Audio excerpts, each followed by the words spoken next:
obviously had a lot of speeches and talk, and Alex and I have been at a number of meetings together, and I've got the utmost admiration for all those people that are not just on this flotilla, but all the others that have made a huge difference in terms of morale and life for people in Gaza and in the West Bank.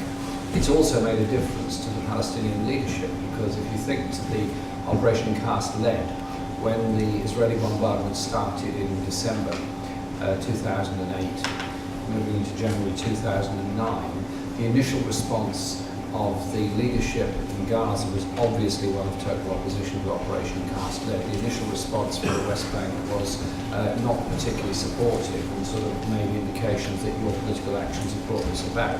That was not the response in respect of the killings on the flotilla. The sea appears to be a slightly more unified response that's coming now, and that's something we can only be pleased about. I was in Gaza 3 months ago. I went as part of a delegation of European MPs. These aren't all MEPs, they were members of different parliaments throughout Europe.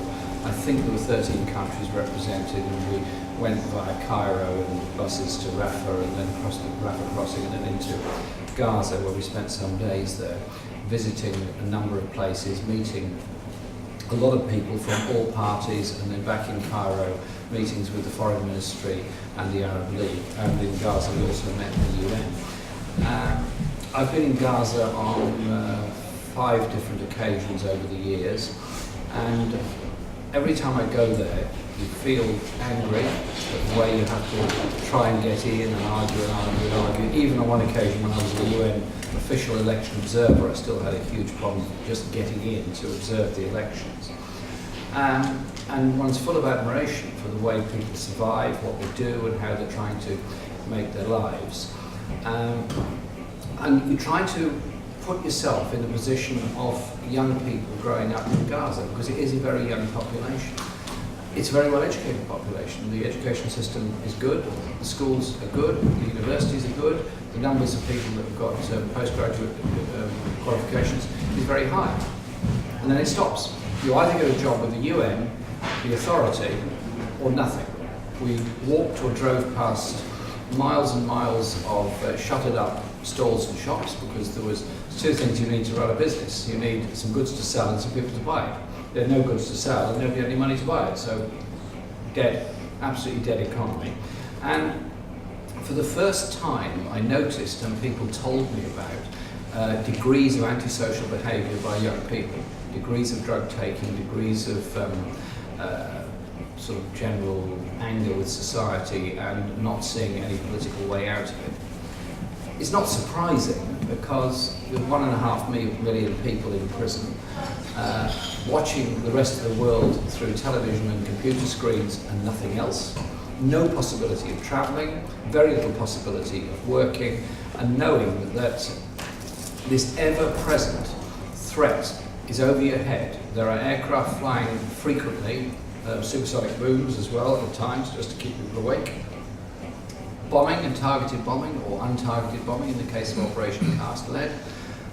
Massive security barriers and walls all around the strip, and then any boat that goes a little bit too far out on a fishing expedition just gets literally blown out of the water by the Israeli Navy. So you have this constant feeling. It's like you couldn't go from here to Clapham Junction. If you went past Clapham Junction, you'd be shot. And it's that sort of feeling that you can't travel anywhere. And it's very hard for the rest of the world to fully understand what life is like there. But then the other side of it is the amazing resilience of people. Ever since Cast Lead, no building materials have got in, no metal work has got in, no reconstruction has happened. All the money that was pledged at the Sharm el-Sheikh conference, not one halfpenny of it has been spent, because it can't be spent, there's nothing to spend it on, because you can't get the building materials in to build, therefore the building doesn't happen. And you look at the levels of destruction, absolutely cynical, deliberate destruction of people's lives. Mortar shells through the middle of the 2nd floor of a secondary school. What's all that about? That is just about destroying that building and weakening it, because they knew it was a pre-stressed concrete structure, therefore they hit it in the right place and ruin the whole structure. Blowing off the minarets of a mosque. What's all that about? Blowing up people's houses because they were in a fire zone. Then One family I spent some time with talking to them, they were living in a sort of combination of the ruins of their own house and tents around them, never expecting to be a year and more in these tents. Literally, you could see from behind their home, or the remains of their home, over the security barrier, you could see farmsteads, homes, cars, roads, well-tended fields, well-repaired roads, Israel.